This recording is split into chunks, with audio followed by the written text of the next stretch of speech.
11 o'clock nga yung schedule ni Ate Sia at dahil na maaga pa naman, pumunta muna kami dito sa Chowking at para bumili ng makakain bago siya mabunutan.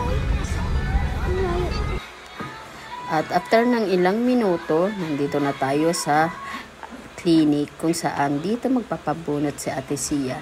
Nandito tayo sa Rispal Dental Clinic kung saan ay napakagaling at husay ng doktor dito. So ayan na si Ate Sia.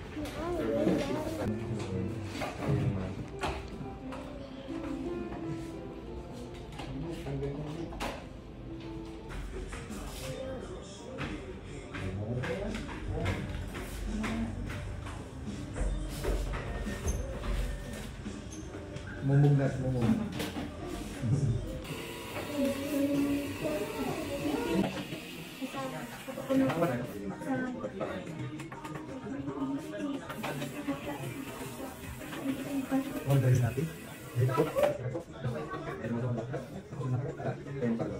Pagkalipas nga ng ilang minuto, so malapit na matapos yung procedure at ito na si Ate Sia ngayon at ito pala yung ngipin na natanggal sa kanya.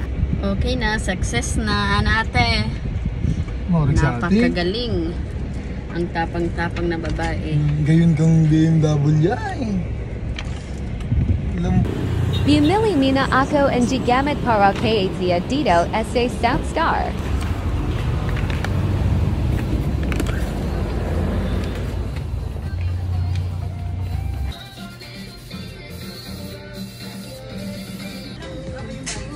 Pagkalipis nga ng ilang minuto, so nabili ko na yung kailangan ng gamot para kay Ate Sia at uuwi na tayo.